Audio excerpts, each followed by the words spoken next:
Good afternoon, folks, and welcome to episode 210 of the Sticks and the Six podcast. Here with my co-host, Peter Barricchini. I'm Andrew Forbes, and Peter, it's the last 3 weeks I've been kind of switching locations. I think we're going to start a new trend here. I just do different shows from different different rooms in the house. But I was about to say, you could do like a whole Kevin Weeks thing where you do one recording at a different place anywhere in the world at this point. That's right. Just start doing half my face, and we'll do it from different locations. But anyways, I probably wouldn't be as cool as Kevin Weeks, but you never know. Anyways, we do have a little bit of Leafs conversation to have. We are going to break down the four divisions in the NHL as we head into the next couple weeks here, and we get ready for puck drop on the 2025-26 season. We're not going to go as in-depth as we have in the past. Normally, we allocate one episode per division. That's going to change a little bit this year. I think we're just going to break it down, these four divisions in this episode, kind of pick our winners, our losers, our surprises. But before we get into all that fun conversation, my friend, how are you doing this week? Yeah, like you mentioned, season is just about like over a week away right now. Preseason's wrapping up. We're getting a better picture of what the roster is going to look like for the Maple Leafs right now. And, some surprises really. We will get into that with, a little bit later on. But if you're reading the title, I guess you could guess who we're going to be talking about because that was one of the main topics coming in. But yeah, I'm doing good. It's October. I'm already high gear into horror movie season. Was watching Body Snatchers and They Live before I came on. So you know what? Got a little bit of the alien fix out of the way. And yeah, slasher films are going to be up my alley for the next 30 or so days right now. There you go. Yeah, it's that time of year, right? It's that time of year, and it's full-fledged. The fall weather is coming in. You're starting to get if you're one. Yes, yeah, absolutely. I mean, it's been pretty warm thus far, but Starbucks is getting their PSLs if you're into the PSLs. Yep. If you're not, I mean, there's lots of other options. Spice anything right now. It's pumpkin spice that's right. Season, man. It's all over the place. But anyways, like I said, we do have a little bit to talk about before we get into the season breakdown. Of course, off the top of the show, we gotta shout out Luke Hughes signing his big ticket. Yes. He now makes more on his AAV than his two brothers. So there you go, youngest brother, always getting it done. $9 million per. So big contract for him. Definitely good to see him get that going. And of course, Kirill the Thrill Kaprizov with his huge ticket. And I don't know if you saw it, but his press conference with Bill Guerin to announce it, and he's going on about this is my last contract possibly, or maybe not. And then Bill Guerin's like, yeah, if it's not going to be another 8-year deal. And it seems like it's such a good relationship. And I think some of that comes with a former player being the GM the way that he has. But big ticket for Kirill and big for Minnesota to lock him up long term and make sure that deal gets done. So big deals for both of them too, because Luke Hughes is an important part of that Devils team, and Kirill, if he were to walk next year, then it's going to be another mini rebuild for Minnesota at that point, because he is an integral part of that, playoffs or not. And now that he's locked up 8 years and the richest contract in the NHL right now, man, he's still at the heart of it too, right? Still at the heart of his talent, right? Yeah. I mean, it certainly sets the tone for all this conversation about Connor McDavid next season, which we'll probably talk about at certain points. We don't want to talk about it right now because we want to say that later on for when we get closer to. Yeah, but you do have to wonder though. You do have to wonder if all of the talk that was leading up to all the speculation and whether he's going to stay or whether he's going to go. You have to wonder if he's waiting on big tickets like Kirill's to come out, and then all of a sudden Connor McDavid. I'm the best player in the league right now. I won 18, 19, 20 even.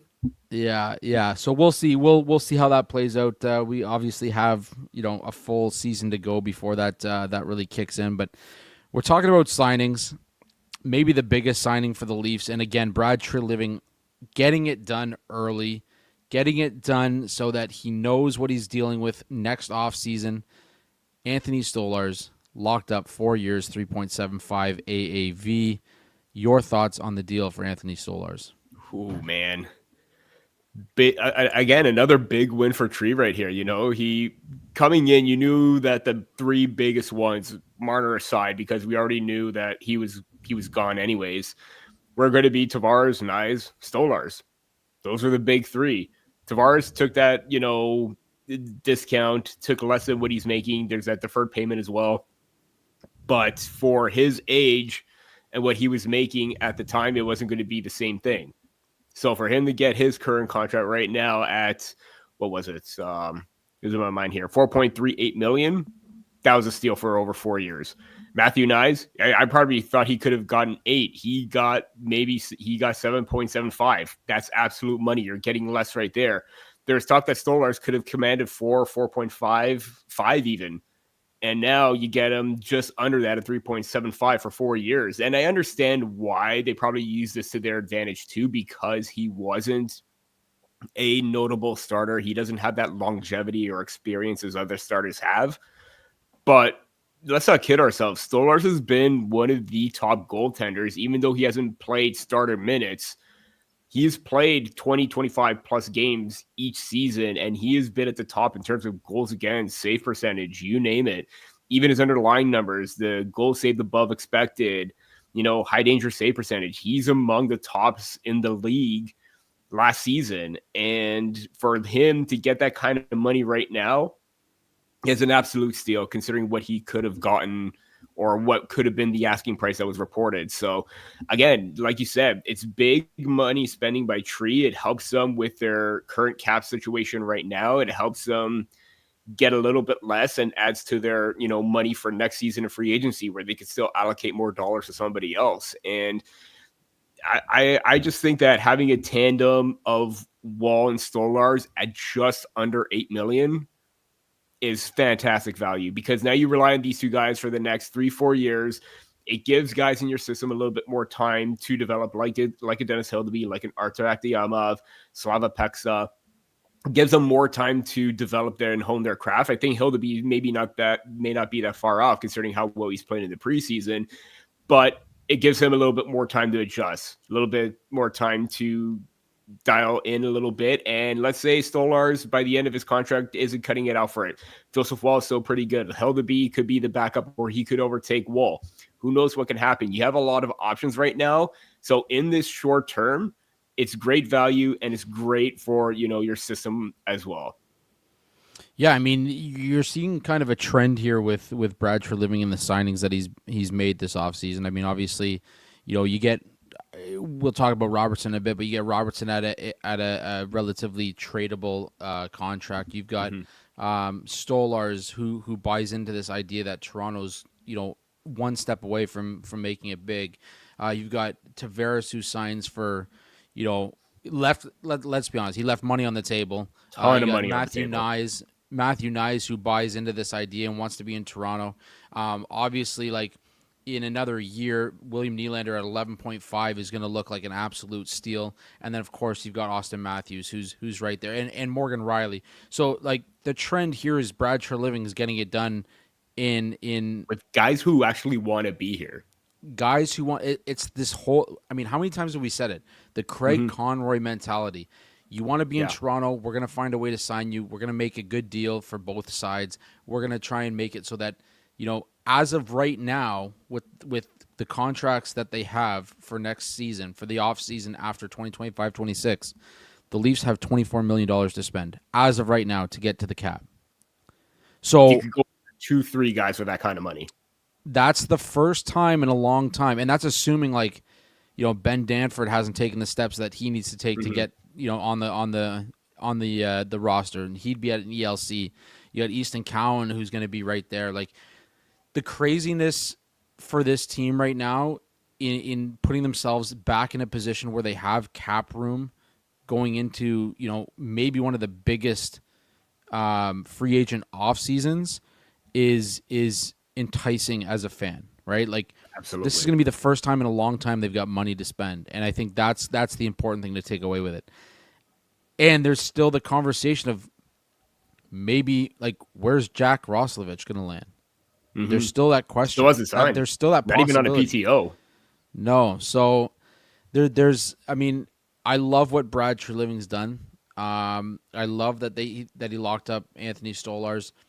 Look, you might not like the term in terms of the 4 years, but at the end of the day, Anthony Stolarz, especially as a 31-year-old goalie, with his You injury want those history, short-term deals or you mid-term want deals. those. Yeah, but you had to give him that 4th year to get the AAV down to 3.75. Hmm. And in saying that, Anthony Stolarz is coming off one of his most productive seasons in terms of games played. His Yeah, numbers were the best they've been in probably 4 or 5 seasons. And outside of a terrible injury in the playoffs, probably would have got you the job done against Florida, 100%. Yeah, right? Like there's all these what ifs, but at the end of the day, you have to consider the fact that this guy would have got the job done probably against Florida. So I love the signing. I love that we're gonna have Stolarz back. I love the idea of a tandem during the regular season. I think that needs to change come playoffs, but yeah, outside of that, I think it's a great signing. Another great move by Brad Treliving. two other Um, things in regards to Stolarz too. I mean, with Wall being taking that leave of absence, there's now a possibility that he could play more and go beyond the 34 games that he had last year. That's number one. Number two, if you read his quote from Mark Masters in his piece about him signing, like you said, it just shows the mentality of where he's at. I kind of thought coming into last year, I was a guy in the background a little bit, just looking up and being able to see Stolar's jerseys and all the kids that had signs. It really makes you think back to when I was a kid going to New Jersey Devils practices and watching Martin Berder. I think just the loyalty and passion towards us is a huge part in all of us, and I'm looking forward to giving it back. Again, that's the mindset of where this team needs to be, and now you're getting it from your starting goaltender. And again, again, probably should not talk about Mitch Marner. I know we only probably got about another week or so to do this in Austin Matthews' case, but you heard his exit press conference. You heard that there was like a little bit of a back and forth between him, the media, and the fans, and who's to blame and everything. Nice is embracing it. Tavares is embracing it. Stolarz is embracing it. Everyone on this team is embracing it right now, except for possibly one guy that kept, humming and hawing about everything, right? it makes you wonder. It makes Yeah. you wonder, right? Makes you wonder about the whole victim mentality. But anyways, that's another story. I will say this. I was on board with what David Alter said when he was on the show with us, and he said, about maybe signing Stolarz right now isn't ideal in that you don't know where he stands with his injuries. He's Mm-hmm. never been the starter. That said, I think all of us could agree that getting him at 4 years and 3.75. I mean, you look at some of the goaltenders making more than him. Elvis Yeah. Merzlikins. Kevin There's Lankinen. Joey Decord. Like Mm-hmm. there's a whole whack of them that are making more money than him, and yet he's been more productive in terms of where he landed on Yeah. the goalie statistical list last season. So yeah, it's definitely something to consider. I think it's a great signing, like I said. And I think like realistically gets one more distraction out of the way, right? Like Yeah.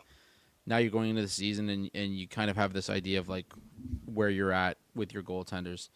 So Basically, you got the guy that you're going into battle or is leading you into battle every single night because he's the first one on the ice every single time. Having him locked up for 4 more years, that should sit well with a lot of guys in that locker room. That yeah, there's no thousand question percent. about that. Well, and like you said, he's ready to give back to the community. I'm sure you saw it. I said, next season, with Stoli starts his community initiative. Let Yeah, us know. That'll be our donation for next season. So, absolutely. um, it's having a guy like that who wants to be a part of the community. It's huge as well. Um, Another guy that is coming in and potentially could make the opening night roster. Easton Cowan. We've had conversations about this kid for the last number of seasons since he was drafted. Size was one thing. Now compete was something that we talked about in the past. He's got all of it. He's coming in a little bit bigger. He's playing hard. All of a sudden, he's finding this chemistry on the fourth line. And I know we talked about it, even last year. You don't want to bring a kid up like this and have him start on the fourth line. That said, given the line mates that he potentially could have on that fourth line, they might be a more productive fourth line, one of the more productive fourth lines maybe in the NHL when you consider what this trio is capable of.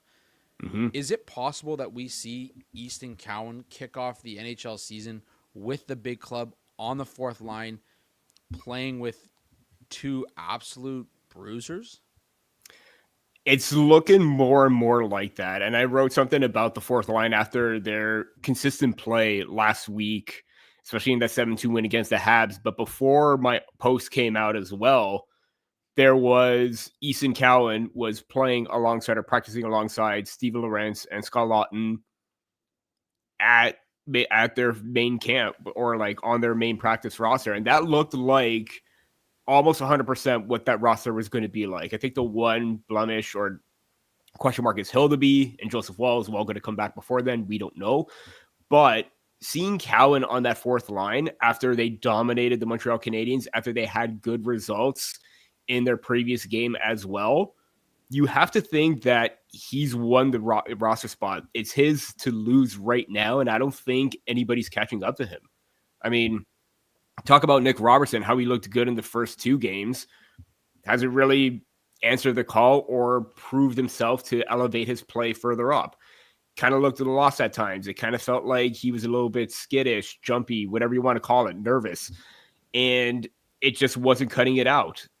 David Kampf, he's now on the fifth line, one step below Laughton. I mean, you probably could have used him on the wing, have another center, who knows? But Cowan is over him right now. Calle Yarncroke looked pretty decent, still looks quick, but at the same time, Cowan's showing more consistency than all three of those guys right now.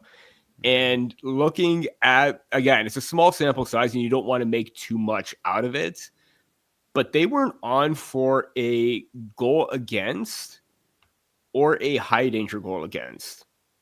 So looking at those numbers, and they had a decent shots for percentage. So the fact that they were generating results, being a little bit more responsible within their own end, showing that intensity and drive. Obviously, Cowan has more skill to boot than both Lorentz and Laughton. Then again, we saw Laughton just, show those nifty mitts and tight on multiple during that game. You could tell that he's back with a vengeance after his comments.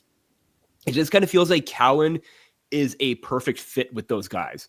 That's going to be a line that's going to get you momentum, or if you need a little bit of a boost, that line's going to get you those results.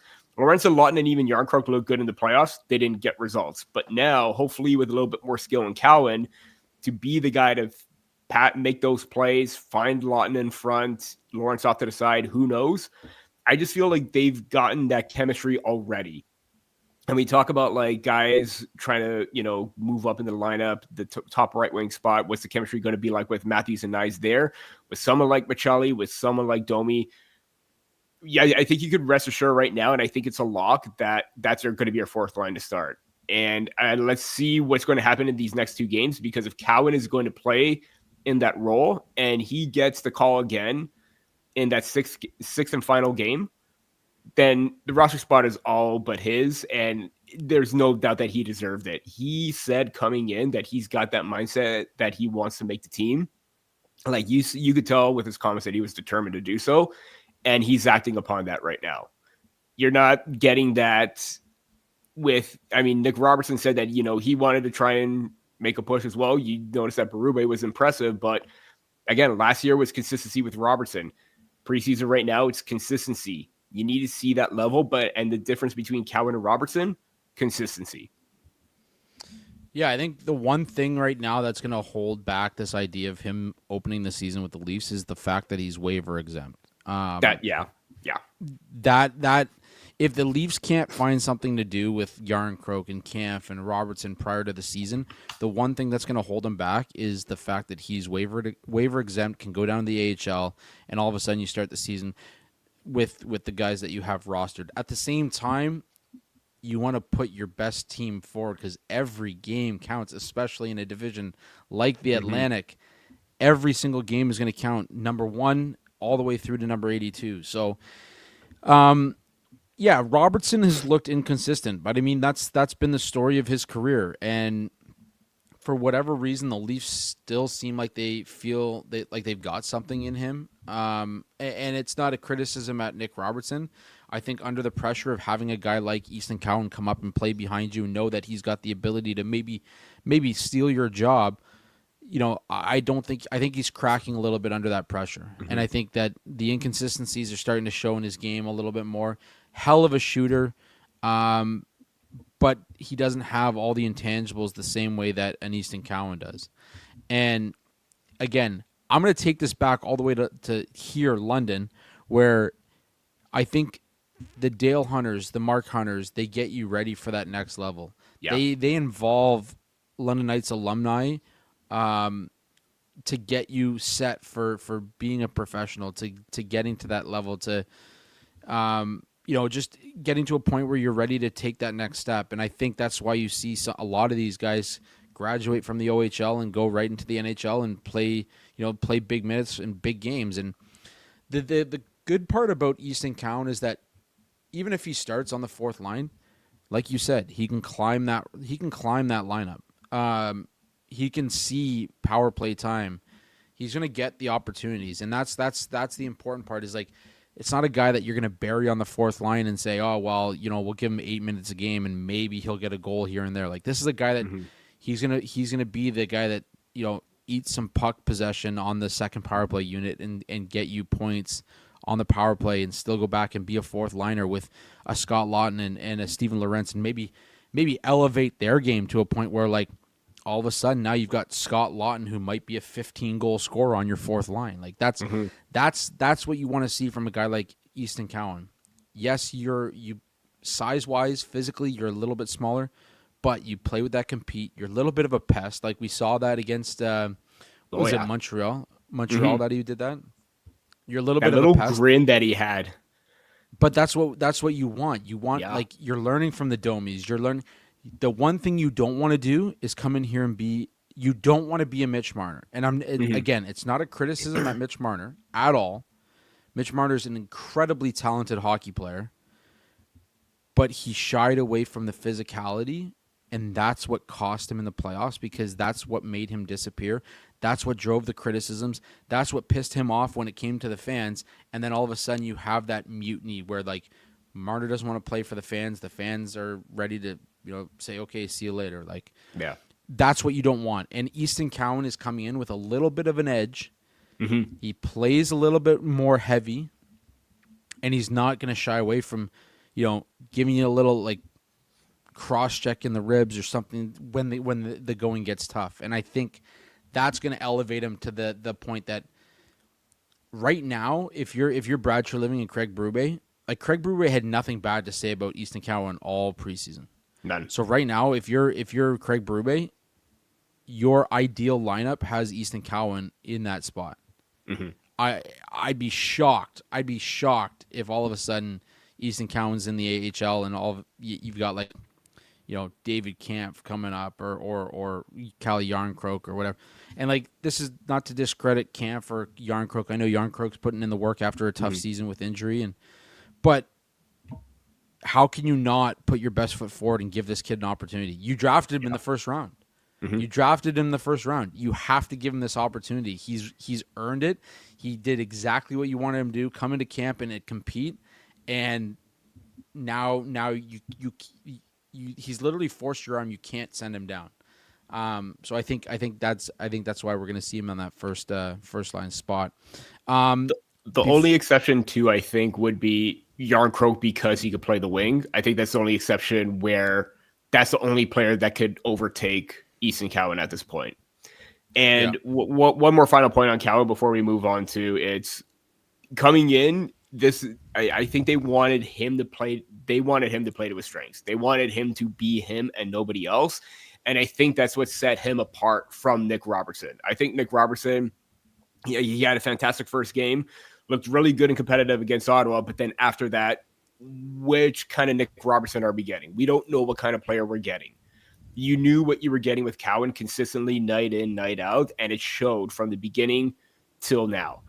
And like you said too, I full-heartedly agree. Yeah, it maybe not ideal to have your first rounder in the bottom six and on the fourth line, but Cowan can play anywhere in the lineup, and he will stay and do his part to win. I don't think he's going to take that to heart and make it seem like, oh, I should be in the top six, whatever. No, he's going to work his way up because that's who he is. And I would love to see him in the mid six, third, second line. But you know what? This is a really good spot for him. He has two veteran guys to learn from. And like I said, he has the skill, but he plays with that same mindset, that puck hounding mentality, the speed, the aggressiveness, the tenacity. He can do all that with more skill, and that'll make him excel further up in the lineup. Next season, the season after that, it's little stepping stones for him right now. But I think making the team, that's the ultimate goal, and I don't think he's going to lose that. Yeah, it's a great time right now to let those folks know that if they are watching, make sure you subscribe on our YouTube channel, Sticks in the Six. Follow us on X, all that kind of stuff. You can reach out. Peter and I are both very good at getting back to people, so we're always open to conversation. We love talking hockey. Some quick news, league news, before we jump back to the Leafs and our final point here. Erik Johnson just announced his retirement from the NHL. What a storied career! This guy went first overall in 2006 to the St. Louis Blues, and to say that he lived up to the first overall pick is an understatement. This guy played over 1,000 games, 1,023 regular season games, 95 goals, had 348 points, but he was a stalwart on the back end. Over his career, averaged 20 minutes and 38 seconds per game. Now add that up over 1,000 games, and this guy really put grinded it out for as long as he did. He had one Stanley Cup in 2021-22 with the Colorado Avalanche. Ended up when he left there after the 2022-23 season, a little stint in Buffalo, Philly, and then finished his career off with the Colorado Avalanche, 14 games last season with the Avs. Maybe one of the most noteworthy stories from his career. First of all, he finished 12th in Calder voting with 33 points. He led all Blues defensemen in his rookie year. But maybe one of the most noteworthy things that happened to him over his career, a golf cart accident sidelined Johnson for the 2008-2009 season with a torn knee ligament. So what he could have done had he not suffered that injury as well. It's crazy to see something like that. In other news, Connor Ingram, we talked about it. Connor Ingram got traded from the Utah Mammoth to the Edmonton Oilers. Edmonton Oilers get their second goalie. There was a lot of conversation that they were in the Carter Hart discussion. That seems to be going a different route to the Vegas Golden Knights. So that'll be a conversation when that does happen. But, congratulations to Connor Ingram for getting another opportunity as well. I think it's going to be good for him to see a change of pace, change of scenery, and of course, Erik Johnson. Congratulations on such a incredible NHL career. Former first overall pick. It's crazy to see what he did. One more note: Max Pacioretty also announcing his retirement. Oh, absolutely, Short career with the Maple Leafs, but over his 17-year career, 681 points in 939 games, 448 with the Montreal Canadiens, 194 with the Vegas Golden Knights, 23 with the Washington Capitals, and 13 with the Maple Leafs. Again, another former first-round pick, 22nd overall in the 2007 NHL entry draft, and was the recipient of the 2011-2012 Bill Masterson Memorial Trophy. So after he came back from that vicious hit from Char along the sideboards, that changed how they operated the glass in that area too. Mm-hmm.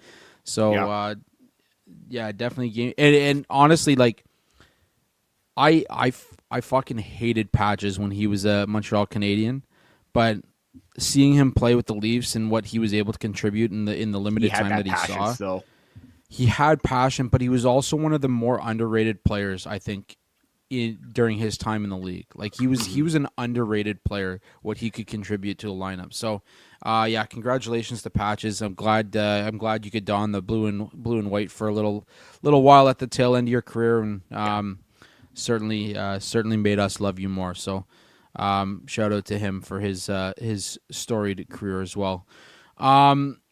Last note on the Leafs before we get into the divisional breakdown. Nick Robertson. There's rumors surfacing that he could be linked to the San Jose Sharks. The fact of the matter is, if he does not make this team and Easton Cowan takes that job, you have to believe that Nick Robertson's time in Toronto is finished. It almost 100% is finished right now. I think this was the last chance that he needed to have, and it just wasn't enough because there are minimal or very few spots remaining, basically one spot, and now your top prospect has overtaken someone that has struggled to maintain that consistency throughout his playing career as well. So, yeah, this definitely feels like this is the turning point or the end of the road, and I think they're going to try and push to get something done. Yeah, no, absolutely. And again, this is not a criticism to Nick Robertson. Unfortunately, over his career, he had a number of bad breaks in terms of injuries and just never really got the flow going.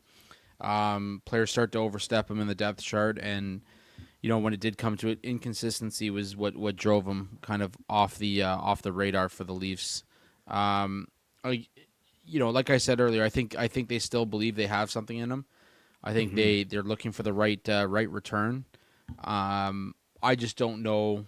I just don't know if you're going to get much more than what you're looking for. So, I do believe it's the end of the road as well. I think San Jose would be a great opportunity for him. Young team, gives him opportunity to play. Close to home too. Minutes, close to home as well. And again, just a change of scenery. This guy might go on to excel somewhere else, but it's not going to happen in Toronto. And there's too much criticism out there for a player that just hasn't been able to put it all together. So. We'll see what happens. Even if you were to get a pick or two in a package deal with him and possibly Camp to create that cap space, I think it's going to be a win in itself. Mm-hmm. No, absolutely. Quick question here from viewer Spokes. First of all, Spokes, thanks for tuning in. What's the thoughts on Reimer? He going to start double-digit games? First of all, bringing him back in, what a nostalgic kind of feeling to see him back in the room. I don't think we're going to see double-digit games. Again, it all depends on how long Wall's gone, right? Like, if Wall's gone for the entire season, then, not a bad backup to have. Older, but not a bad backup to have. That said, I don't. You've got Hildeby that's ready to go. Even I'm not. I don't think Artur Aktiamov is going to be in the NHL, but. That guy, he's ready to look for some challenges as well. I don't see Reimer being like a 20 star guy for the Leafs or even a 15 star guy for the Leafs. I think you brought him in for camp and maybe he starts the year with them, but then you're adding a contract as well, and it's just a lot of additives that I don't think the Leafs want to have going into the year. I don't know if you disagree, Peter. No, I completely agree. I get the nostalgic feel with that, but Reimer from 2013 is not the same Reimer right now. I mean, the only reason why they brought him in, I think, is just to be a placeholder for an extra goalie in camp. I mean, with the way that Dennis Hildeby has played during the preseason, how can you not put him as the backup right now?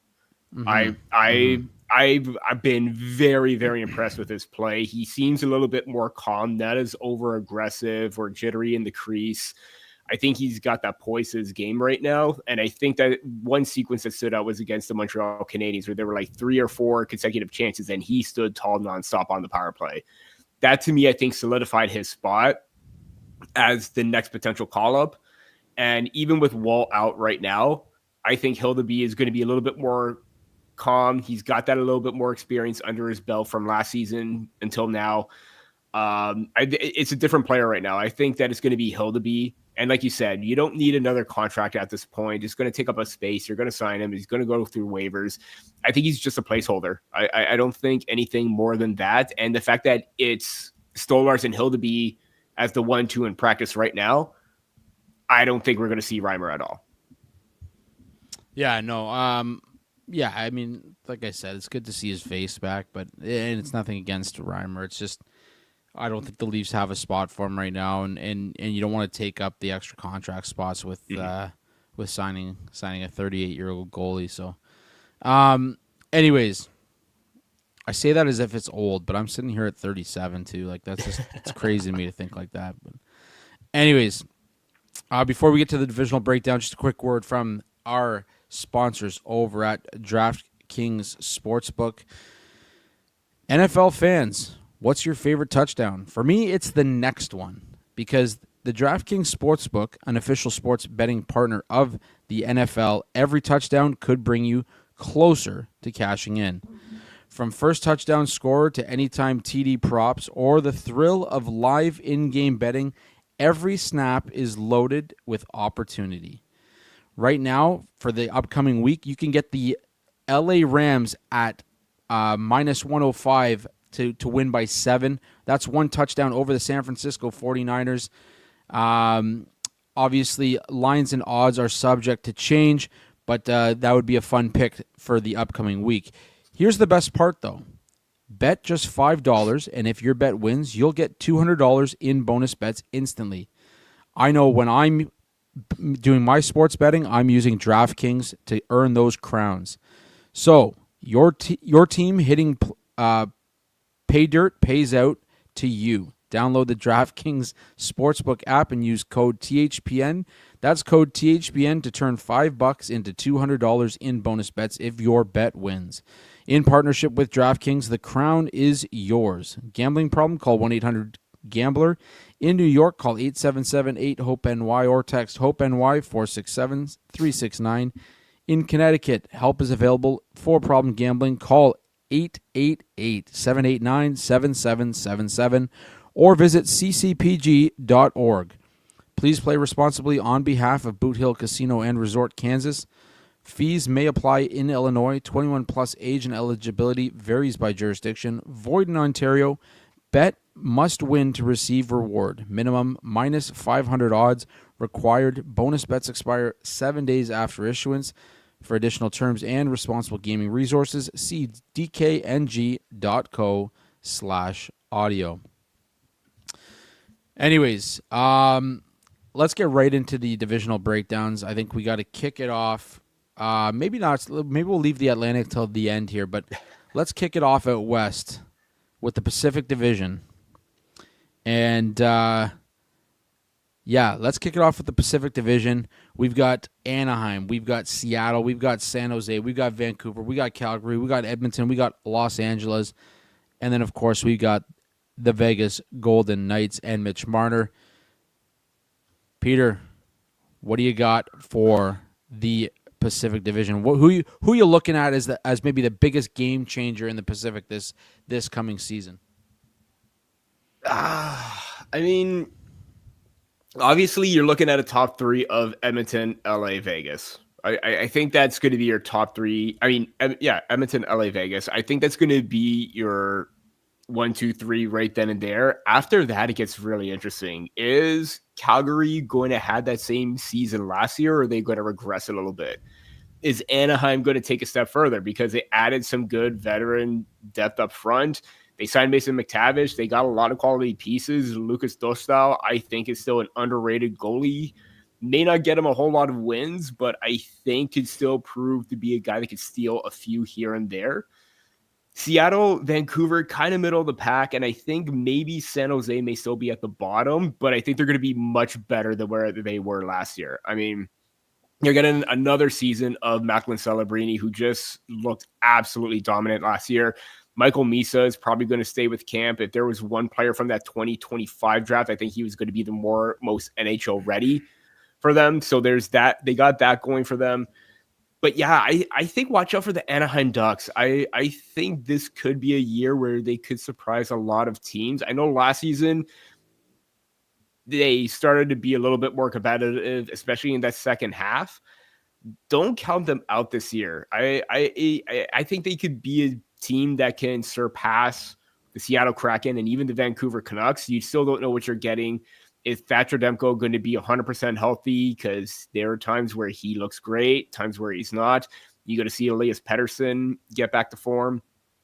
I think that, yeah, aside from the top three, I think watch out for the Anaheim Ducks. I think they could even vault the Calgary Flames, but I think that's going to be your top 5 teams right then and there. Yeah, I mean, I have to agree with you. I think Vegas, Edmonton, Los Angeles, not in that particular order. I think Edmonton wins the division. I think Vegas is second. I think LA is right there.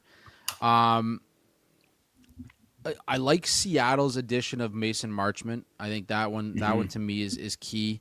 Seattle still got in the realm of about $10 million to spend, so they've got some money to move. Maybe again we go back to the Jack Roslovich. Where is he going to end up? That could be a spot that he ends up as well. Seattle's got some money to spend. They did lose Andre Burakovsky, so kind of a 1-for-1. Marchman adds a little bit more pizzazz to the lineup than Burakovsky did, but at the same time, kind of a trade-off in terms of offensive production. In terms of Calgary did absolutely nothing this offseason aside from losing Dan Vladar.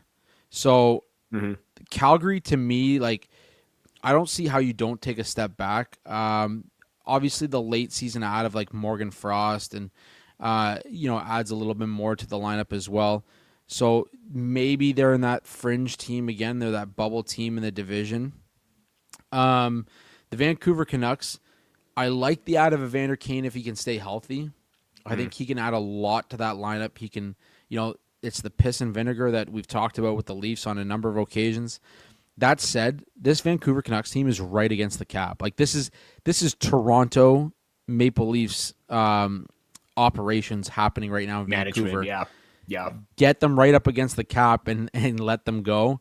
That said, the distraction of JT Miller's out of that lineup, that could be huge for that team as well. Thatcher Demko, where is he going to be at? Is he going to be able to make some progress in terms of staying healthy? I will say I do like Anaheim's growth. I think they've got space to grow as well. In terms of like, they've been a shit team. So you get rid of Zegras, that's a distraction out the window. John Gibson, injury after injury after injury. You replace him with Ville Husso and Peter Mrazek. You've got Lucas Dostal. You've got legitimate goaltending on that team. That's going to be a game changer for this team. You've got Mason McTavish locked up. Yeah. You have Pavel Mintyukov on the back end. You've got Olin Zellweger on the back end. Like, this is a young. I didn't even mention Leo Carlsson possibly taking a big step this year as well. Leo Carlsson as well. This is a young team. They're not going to be there yet. I'm not set to put them in a playoff spot. I think they're going to make a solid push. They're not ready yet. In terms of the San Jose Sharks, I think I voiced my opinion. I think Macklin Celebrini is going to be a better overall player than Connor Bedard. Like, throw your hate at me if you want, but I think just in terms of like what he produces and what he brings to the lineup, he's got all the intangibles. Whereas Connor Bedard's a pure talent. Like, there's no arguing that. Macklin Celebrini has everything. He's got, and then now add Will Smith, William Eklund, add Michael Misa if he's there. It's just there's so much going on in that lineup. Shakir Makhmadoulian, he's going to be there as well. The goaltending seems to be working itself out. Ascarov's there. Like, this, talk about a young team that's ready to make the next step. This is it. Like, give them 2 years.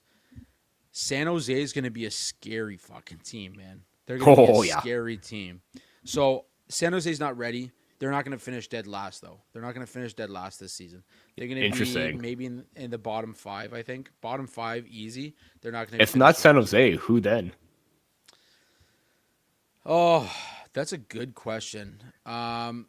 from an overall standpoint, um, To me, I think it comes down to Seattle, Vancouver if it's not San Jose. yeah, you're talking in the division or overall. Oh, in their division, Yeah, yeah, like in the Pacific. yeah, yeah. I don't. I could see Vancouver finishing last. I could see Vancouver finishing last. Mm. You need a big season from Elias Pettersson. You need a big bounce back season. If he doesn't have it, like Quinn you're Hughes putting will probably sign in New Jersey then. well in Quinn Hughes, like injuries, man, like injuries have plagued That too, yeah. this kid's career early on. Like he's an unbelievable talent, but yeah, maybe Seattle, Interesting. because Seattle didn't really add anything either Mm-hmm. aside from Mason Marchment, which like I said is a trade off for Burakovsky. So yeah, I mean, you've got my top three. I think Calgary's a bubble team with where they're at. I like Matthew Coronado. I think he's going to be big. Um, Dustin Wolf, like Dustin Wolf alone is going to steal that team some games. Yeah. But Seattle's goaltending is not there. Joey Decord's getting paid more than Anthony Stolarz. Yeah. That's the conversation, right? Like, I think San Jose jumps at least one team in that division. I'd be shocked if they didn't. I'd be shocked. I could see that. And like we're talking, Macklin Celebrini stays healthy. He's having a 35 goal season, easy. Mm-hmm. And they added some good players around him too, like Toffoli. I don't think Granlund's there, but they added Toffoli. They got some good depth to support them as well. They got Adam Gaudette, they got Dmitry Orlov, they've got John Klingberg coming in, they've got Philip Kurashev, who I'm a big Kurashev fan. Yeah. The one big loss would be Mark Edward Vlasic, but like he was kind of not noteworthy the last two seasons. Yeah. So you got the new core setting in right now, moving up, especially on defense. Yeah. So yeah, it'll be interesting to see. Let's jump over to the Central. Central is going to be an interesting. The Central is the Atlantic of the West. I was just about to say that. You took that right from my mouth. You've got Winnipeg, who obviously won the President's Trophy last season. Dallas Stars, who full season with Mikko Rantanen, going up against their divisional rivals, Colorado Avalanche, Minnesota Wild now with Kaprizov signed, St. Louis Blues, who are sneaky, sneaky good, and have Jimmy Snuggerud in the lineup this year, probably. Utah looks better. Nashville, I'm still on the fence about. And then the lowly Chicago Blackhawks. But Chicago now has Frondell, who could possibly see some NHL team time this year. What's your take on the Central Division? I think my top three. I think I had this panned out. It's Colorado, Dallas, Winnipeg. I mean, yeah, Winnipeg is 1-3-1, but it's the preseason, and when you're going with the reigning Vezina Trophy winner, with Kyle Connor, with Mark Scheifele, this is a team that still wants to produce and show that last year they mean business still. So, those are going to be my top three. Obviously, Minnesota is going to be in the mix as well.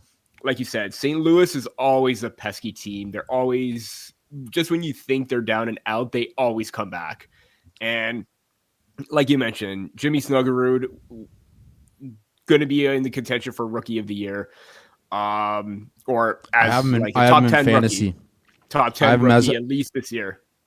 I have him as a keeper in my keeper league, my 13-season keeper league. I have Jimmy Snuggerud sitting in my minors, waiting for him to just flourish. Not a bad pickup. That is a good pickup. And yeah, I think with him in the mix, Kyrou, Buchnevich, Robert Thomas, I think that's a solid foundation.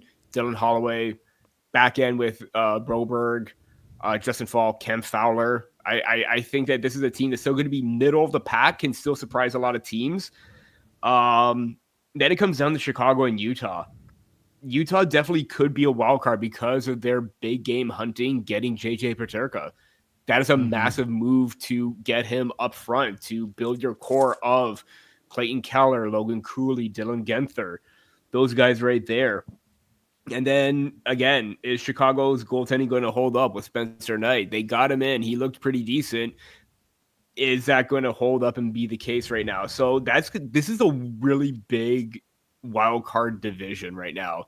And I think a lot of teams are going to be battling for that. And I think maybe a bold prediction, but I think you're going to see both wild card spots possibly go to Central Division teams.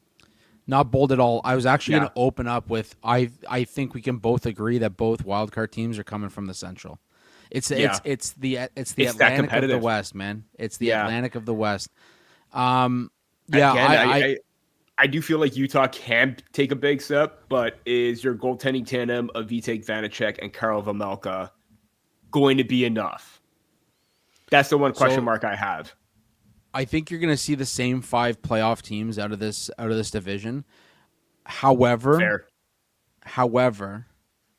I think you see Dallas, Colorado, and then Minnie and St. Louis fight for that 3rd spot.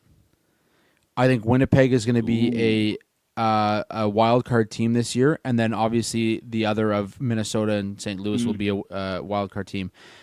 Can see that.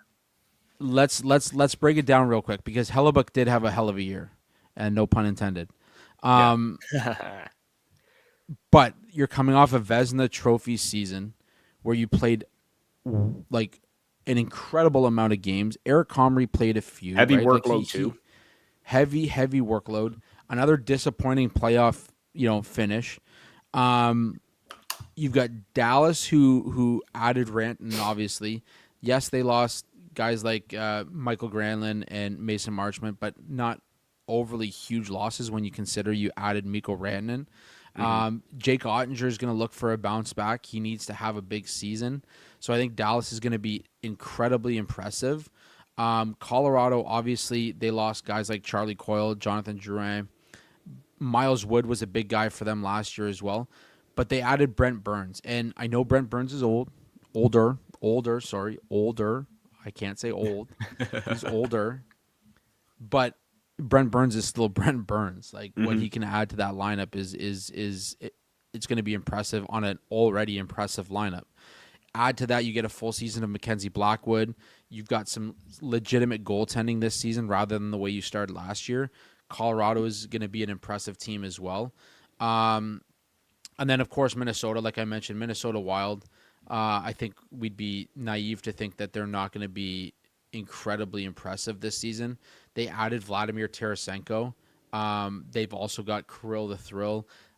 If their goaltending can step up to the level that it was last year, that's going to be impressive, as well as the fact that they have uber amount of goaltending prospects as well. Like it's Minnesota's scary, and this is the first full year that they're not. I believe first full year that they're not paying Parise and Suter, or maybe that was last season. Regardless, you've had money to work with. The distraction of Kirill's out of the way. Marco Rossi's signed. Matt Boldy is an absolute stud. Brock Faber's due for a big season. Minnesota's going to be Zeev Buium coming up too. Zeev Buium, again, another guy on my minors in this same league. Man, you're just reaping in the draft. I gotta say, draft is tonight too. Our draft auction and then our rookie draft is right after. So I'm going to be adding to that minors system. At the end of this episode, I'm going to quickly read you my minors on that team because it's actually sick. It's disgusting. I'm just going to quickly shout out that I picked up Matthew Schaefer and Frank Nazar in my fantasy draft. So I love it. Later round picks though, but that's okay. That's all right. And then, like I said, St. Louis is going to be impressive. Like St. Louis is going to have Jimmy Snuggerud.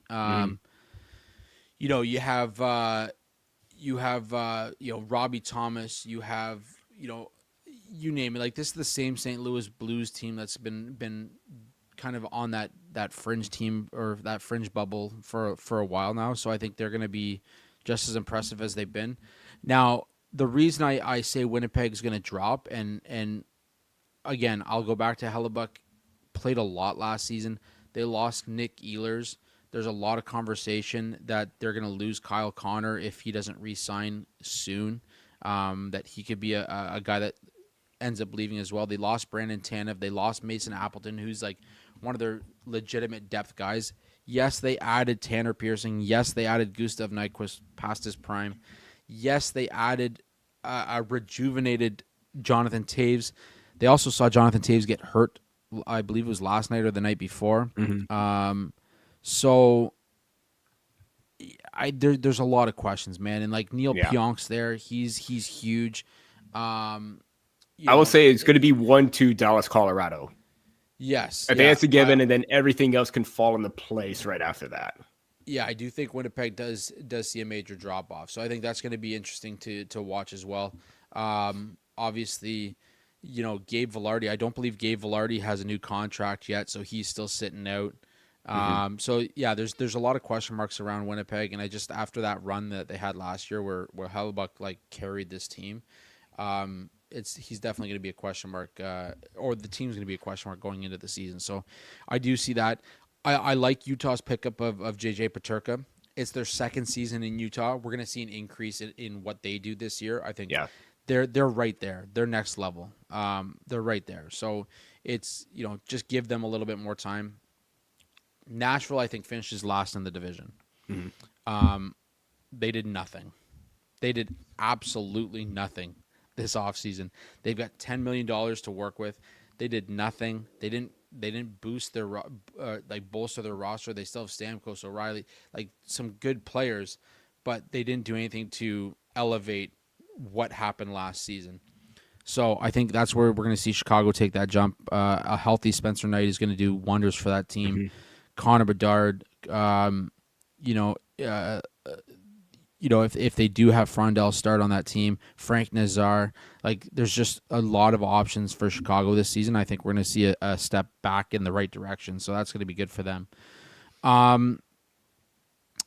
Let's jump over the East. So I believe Frondell's already playing with Djurgården. So I don't think he's going to be up for this year, but next year is definitely a possibility. Yeah, so I still think Chicago take a step in the right direction with a full season of Spencer Knight. Yeah.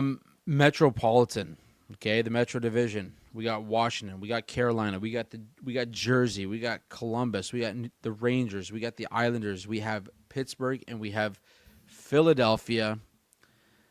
Your take on the Metro Division? Still think Washington is a team to beat. I think that they have bought in, and even with Ovi already passing Wayne Gretzky, I don't think he's done there. I think he's still going to be just as productive this season as he was last year. Carolina is going to be too, and I think the third spot is going to come down to New York and New Jersey, and I think it all depends on New Jersey if they stay healthy this year, because they were decimated by injuries last year. I think if they were a little bit healthier, I think they would have been a little bit higher up. But I think that's the big question mark right there. Is Columbus going to take a step back? Because I know they just missed out. Are they going to be? I think they could still be in that fourth or fifth spot. I think they'll still be competitive and challenge a lot of teams. It's just, again, was last season a step in the right direction, or just kind of one of those things where, again, they had a lot riding on last year, especially what happened with Johnny Gaudreau. Are they still going to use that to their advantage?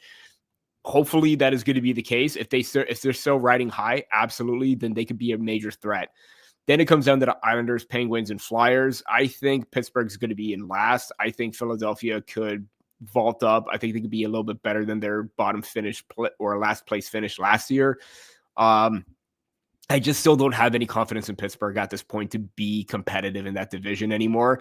Again, you're still going to see Crosby, Malkin, and Letang play there until they're done, but it's not going to be a competitive team. I think they're going to still be bottom of the standings, whether it's going to be 7th or 8th in the division. I think they're going to be last place, but that's how I think the Metro is going to shape up. And again, I do like, again, based on what happened last year, I think Igor Shesterkin has a bounce back year. I can't see him having back-to-back poor seasons where he was one of the top goaltenders in like the previous 2 years before this fall off last year. Again, you have JT Miller there, but it kind of felt like he was fitting in with the New York Rangers. believe he was named captain of the team, right? So he's going to be leading that team. You're going to have him leading the charge. He's going to play with that mindset, and he expects everyone else to follow after that. I think they're going to be a little bit more in your face this year.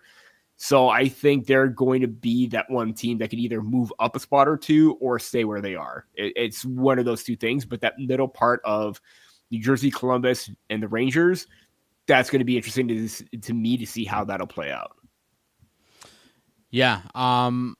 So I tend to agree. I think Washington's going to still be the team to beat. However, I think Carolina is going to be more impressive this year than they have than they were last year.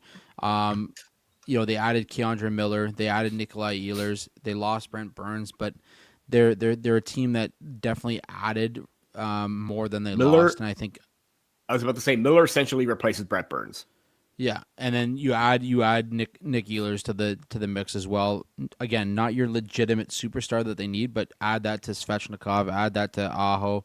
All of a sudden, you're looking like a better team of Seth Jarvis. So I do think Carolina's going to push for that number one spot. I do think it's Washington, Carolina, and then I still think New Jersey's going to be that third team. Luke Hughes is now signed. You've got Jacob Markstrom, who's gonna probably have a big year, especially because he's due for an extension. So I think that's going to be something that we see as well. And assuming Jack Hughes can stay healthy, you got Jack Hughes, you got Jesper Bratt, like you've got some decent talent up front that should really push this team over the edge. I'm not sold on the Rangers. I'm more inclined to say that the Islanders take a jump forward. That yes, they lost Noah Dobson, but they added Jonathan Durant and they added Matthew Schaefer, assuming that he plays in the NHL. So not a huge change for them aside from losing Dobson. The Flyers are interesting to me because one, they add Vladar in net, they add Dvorak. They're still missing goaltending. They added Zegras. I know it's not going to happen, but I would love. Porter Martone. I would love to see Porter Martone at the NHL level. Like I think he's going to be fantastic when he gets there. This might be a hot take. You think Michael Misa is NHL ready or the closest to it from that draft? I think Porter Martone is the closest to being NHL ready. I think overall size-wise, absolutely, yeah. Yeah, I think size-wise, ability, mentality, professionalism, he is the guy that's probably the most ready to take that step. And when you look at the roster in Philadelphia, there's no reason why he couldn't slot in there. Like there's open holes in that lineup. But I don't think they're going to finish last in the division is kind of what I'm getting at. In saying that, Jersey, obviously, they add a guy like Connor Brown, more depth. Dadonov, more depth. They didn't really lose much. They got some room to play. The Rangers, though. The Rangers added J.T. Miller late in the year. They add Scott Morrow on D. They add Taylor Radish. They add Gavrikov, but they lose Keandre Miller. So Miller, Gavrikov, kind of a trade-off. They are right up against the cap. Like they have under 800,000 in terms of cap space, and we all know that like this new playoff cap is going to play a role in terms of the regular season as well, right? Like you won't be adding as feverishly going into the deadline as you were before if you have injuries and LTIR. At the same time, Shesterkin asked for the money, he got the money, and then he underperformed. And that was what we said in last year's previews. We said that in both of us said in last year's previews. This was same thing with Jeremy Swayman too. Same thing with Jeremy Swayman. This was going to be a distraction. And sure as shit, a season later, Shesterkin had an off year. Does he bounce back? Maybe. But do you have the same team? Like, you traded Chris Kreider. He was your heart and soul guy. And maybe you can consider it a trade-off with JT Miller, but Chris Kreider was your guy. Jacob Trouba was your guy. I think there's more holes in this New York Rangers lineup than we know. Mhm. Adam Fox had a bad year last year. Does he have a bounce back? Maybe. I don't see them as a playoff team though. I see them on the outside looking in. Um, and then in terms of Pittsburgh, yeah, like they didn't do anything. They added Anthony Mantha and Justin Brazeau. Like they didn't do That's it. anything. Yeah. And there's still all this conversation around Eric Carlson, and you know, I'm I love the content, like Kyle Dubas calling their Pittsburgh Penguins Hall of Famers, and that's pretty cool. Like the content online is cool. The fact that they brought Flower back for a game, signed him, that's cool. All great distractions from a shitty off season. Yeah. You know what I mean? Like it's you did There's nothing. nothing good going, and that's No. why I feel like at least the Philadelphia Flyers could at least take a step Yeah. this So year. There's more promise there than there is in Pittsburgh right now. unless like Crosby and goes out and has a light 100-point season. a team changing season, and Eric Carlson's back to the Eric Carlson of Ottawa Senators, or Can't see it in though. San Jose, but it's not going to happen. So Mm-hmm. yeah, I mean, sorry to disappoint the Pittsburgh Penguins fans, but you're due for another non-playoff year, which sucks knowing that Crosby could miss the playoffs again this late in his career. That Yeah. sucks. Anyways, it's the moment we've all been waiting for, the Atlantic Division. The Atlantic, maybe, like, is it possible this is the best division in hockey right now? Yeah. I mean, we just said the Central Division is like the Atlantic of the West. 5 teams made it from that division in the postseason, 5 from the Atlantic last year. Yeah, and like you're going to see increases in 2 of those bottom 3 teams. I think you'll see a better season from, but you got Boston, you got Buffalo, you got Detroit, you got Montreal, you got the Sens, you've got Florida, you've got Tampa Bay, and of course you've got the Toronto Maple Leafs. How's this division breaking down for you, Peter? Okay, totally off topic, but the way that you mentioned those teams, that is how the reverse order looked for their standings last year. Mm-hmm. Like, I know you listed everything in alphabetical, but Toronto being first, Tampa Bay second, Florida and all. Well, okay, sorry, close to being alphabetical order. Florida was the one difference, but still find that funny. See, now everything changes. Initially, it was going to be the Florida Panthers first, but now that Alex Barkov is out for the whole entire season, that changes everything. Matthew Tkachuk out for the first 3 months, that changes everything. You're missing 2 key components from that Stanley Cup run last year. One of your heart and soul guys and your captain. That's absolutely tough to lose. Yeah, you signed Marchand and Ekblad to contracts again. You signed Sam Bennett. Are those guys going to be able to carry the team and the offense now? I don't know, because everything ran through Barkov. Tkachuk was always in the corners. You're going to get that dirty mentality with Marchand and Bennett. But again, tough to lose 2 guys like that. So I want to say that it's going to come down to Toronto-Tampa for that first spot. Maybe Toronto doesn't get first. Maybe they get second. But now, initially, and I kind of agree with David Alter before, but now things change with Barkov out, where Toronto probably could have been the 2 or 3 seed, maybe even the wild card. Now just one injury changed the whole entire dynamic of this division. So I think it's going to come down to Tampa, Toronto for that first spot.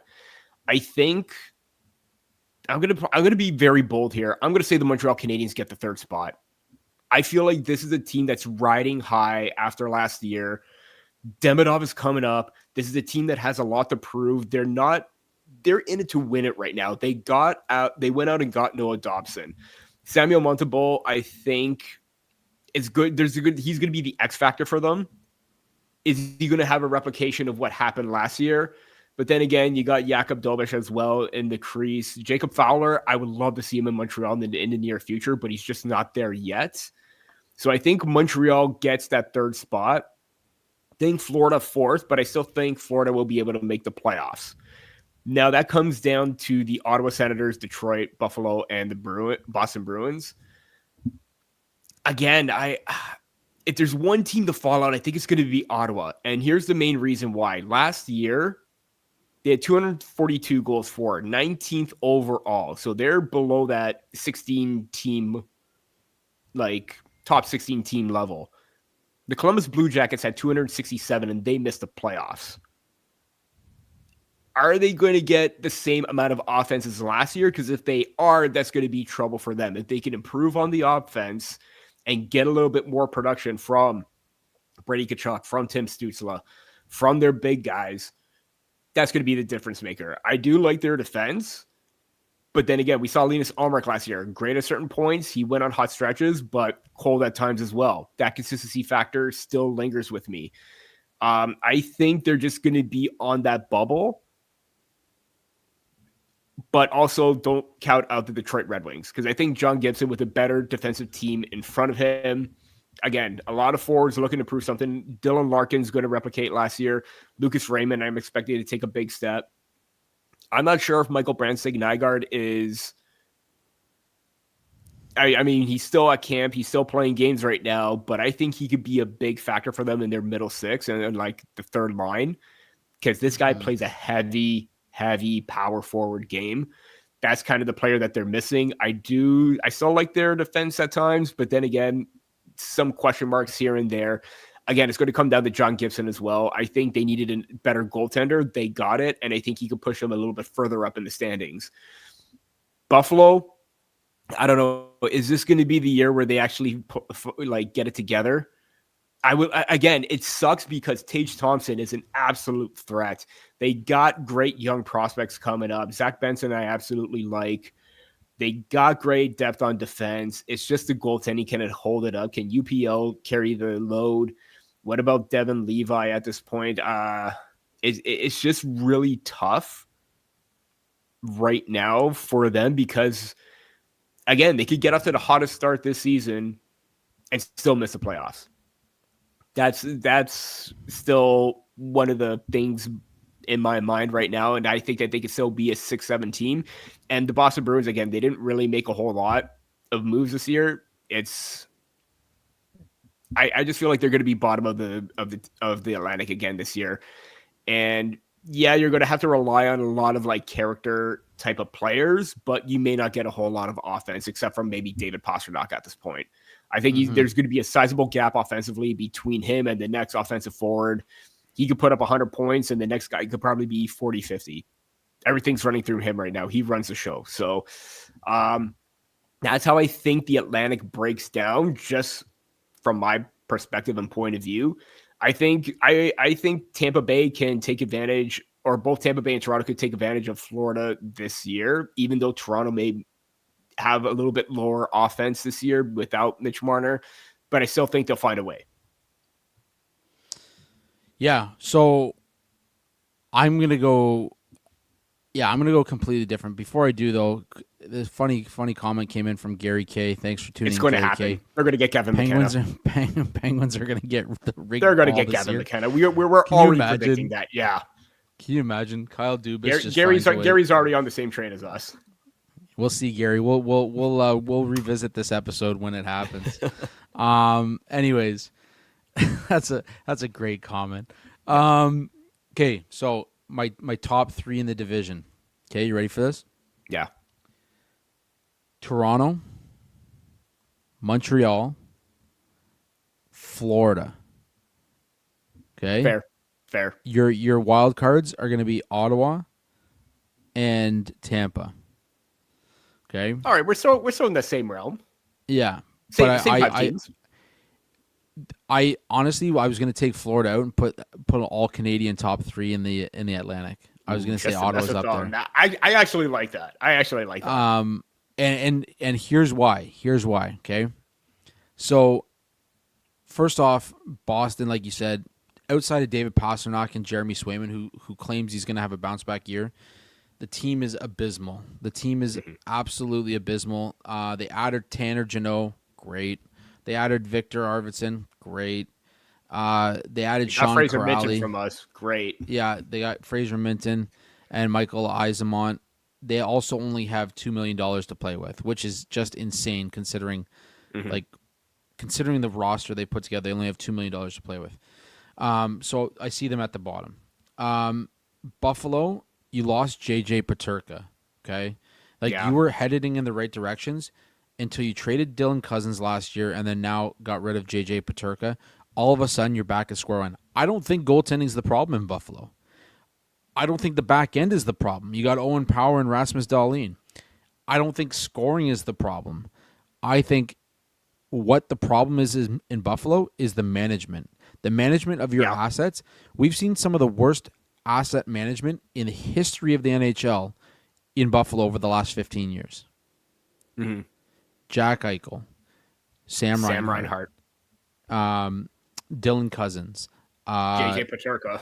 JJ Paterka, Jack Quinn, even like you name it. Like this organization has found a way to completely shit the bed when it comes to the team they put on the ice and the way they manage and develop their players. That's the problem in Buffalo. So they're going to miss the playoffs again. There's no question about that. Yeah. It's unfortunate, but It is. Detroit's not going to make it either, and it's not that they don't have some up and coming talent. I like the addition of John Gibson. My issue with Detroit is I think Yzerman is going for like a lot of these surprise pick players that are going to have incredible breakouts at some careers. point. Hmm. Right? Like going back to the idea of the Pavel Datsyuk, going back to the idea of the Henrik Zetterbergs, like these solid. Those are European 1 in 1 players. million chances. Right. So I think like at a certain point you have to get away from that and start making the obvious pick. And I think that's what's holding them back right now. They're going to get there, but they're going to take 4 to 5 years rather than 2 to 3 years. And I think they're still a year or two away from actually being competitive in arguably the toughest division in the NHL. And that's the problem. If they were in another division, there might be a possibility that they could squeak in. They're in one of the toughest divisions in the NHL right now. Yeah. Tampa Bay. Look, Tampa's going to be competitive. You've got Vasilevsky in net, who actually is currently injured right now, and hasn't been with the team hasn't skated with the team since mid-September. So that's a mystery right now. Obviously, John Cooper's going to keep tight-lipped about that. So that's one thing. The other thing is they didn't do anything this offseason aside from adding Pontus Holmberg as a major addition. I love Pontus Holmberg. Is he a game changer for this team? Probably not. Your goaltending outside of Vasilevsky, if he is in fact hurt, and if it's something that continues to nag him all season long, is Jonas Johansson. We've talked about this in the last 2 seasons. Kucherov's a year older. Hagel's impressive. Sorelli's impressive. Braden Point's impressive. Your back end, you brought Ryan McDonough back. I'm not sold on the back end in Tampa Bay, which is why I have them as a potential That's wild fair. card team. Ottawa Senators, man, these guys got a taste of the playoffs. They're coming back. Linus Ullmark, he's going to have a big regular season. What he does in the playoffs is another discussion. Brady Tkachuk wants to get back. He's a leader, right? Like he's going to get that team back. Full year with Dylan Cousins. As much as I hate it, Ridley Grigg is a pain in the ass to play against. He's going to stir the pot on the ice. It's okay. That's Jake why we signed Stoli. Yeah, Jake Sanderson's going to have a big year. I think Thomas Chabot's going to have a big year if he can stay healthy. Tim Stützle, Jimmy Stu, he's going to have a big year. But I still see them like they're lacking a little bit of the depth, and that's why they're going to still be a wild card for me. Florida, I mean, you said it. You're missing Tkachuk, you're missing Barkov. The difference is this team has a lot of veteran leadership within the organization that's going to get them to where they need to be to finish top 3 in the division. They got rid of Nate Schmidt, which I think was a bad call. Obviously, they need to do that for cap reasons. They kind of traded that in for Jeff Petrie, and then of course they got rid of Vitek Vanacek for Daniel Tarasov, which I like that move. I actually really like that move for them. But they are missing 2 key pieces to this organization, and that's going to hurt them, long term. Add to that the fact that they've had 3 straight finals. Yeah. So that's going to play a role in it as well. I mean, they've played a lot of hockey over the last couple of years. I still see them as the top 3 team in this division. And who knows? Like maybe Barkov heals up fast. I don't know. Everyone's different. Montreal, this team's going to be filthy. This Yeah. team is going to be absolutely filthy. And if Dobesh can play the way that he played last year, you got Montembeault, who apparently is going to be on Team Canada for the Olympics. And then, of course, you have, Nick Suzuki's turned into an absolute stud of a captain. You've got Cole Caulfield, who's a 30-goal scorer. You got Slavkovsky, who's still waiting to really break out. The demigod coming over and having a full season. Lane Hudson. Like, these guys traded Logan Mailloux because they had Lane Hudson. Mm-hmm. That's at the end of the day, that's what it is, right? So I like Montreal to be a top 3 team in this division. And then, of course, the Leafs. Yes, you lose Marner. You've upgraded your overall depth in getting rid of Marner. You've upgraded your overall depth. Your third and fourth line now have the capability of scoring every time Playing they're on 1 the to ice. 2 more minutes a night. Yes, and easing off the pressure on your top line. I think Matthew Nyes has a fucking huge year. I like this guy's going to be a 30-goal scorer. He's going to have a huge year. John Tavares left money on the table. He's going to have I think he has another 30-goal season. Yeah. And then it all comes down to goaltending and where we're going to be with that. If Morgan Riley can have a bounce back as well, there's no reason why they can't repeat as kings of the Atlantic. And yeah, that's where we're at with the Atlantic Division. So, we're now getting into an hour and 20 minutes. So for those of you who stuck with us through all this, hell of a breakdown by both of us. I'm going to say that. Hell of a breakdown. We do our best. We do our best. But yeah, I mean, that's kind of all I got for this week here, Peter. Anything else you wanted to add kind of to close out our breakdowns here? I mean, yeah, enjoy the start of the season. It's right around the corner, but how about them Jays, man? How about that party? Yeah, go Jays, go baby. Go Jays, go. I mean, how about George Springer saying that if they win the World Series, he's going to ride on the back of a police horse during the parade. I love it. Tarps off, everything like that. Can we also quickly talk about the fan on X who's like, I was watching the celebration by the kids and they were swearing and I'm like, oh my God. Yeah, I've read some of those comments. Some of those comments, man, are absolute golden. Yo, as a parent, your kids are gonna hear it. I hate to say it, your kids are gonna hear it. They're gonna learn it and say it sooner than you expected. Yeah, so can we maybe just like teach them not to use that language if that's what you want to do? Like by all means you can do that. Just teach them not to use the language, right? That's simple. That's where parenting comes into the role of parenting, right? Like holy shit. Oh my God. Yeah, no, I mean, you said it best, man. I mean, simple as that. Then just don't teach it. Brutal. Or brutal. put the celebration on mute. What's going to happen when they win the DS, right? Or if they win the DS, put it on mute then. Then you won't have to hear anything. So, anyways, I did say before we close out here, I did say I was gonna read off my keeper league going into the auction tonight. So the way my keeper league breaks down, we have an $82 cap. Okay, you get to keep 10 players plus 10 minors players each year. The players you keep outside of your minors go up $1. Okay, your minors stay at what they are at until they play 120 games for 100 games for a player and 60 games for a goaltender. So here's who I kept going into this year. I've got Marco Rossi, Nick Suzuki, Robbie Thomas, Philip Forsberg, Voronkov on Columbus, Jesper Bratt, Matthew Olivier, Neil Pionk, and then 2 goalies in Philip Gustafson and Connor Hellebuck. Ooh. So pretty strong keepers. I do have a higher cap. I've used $50 of my cap, so not too thrilled about that. So I only have $32 to spend in the auction, which some names at the top of the auction: Connor McDavid, Sidney Crosby, Alexander Ovechkin. So there's gonna be some high bids going out. But here's my minors, okay? Denver Barkey. Nice. Dalibor Dvorsky, Mm-hmm.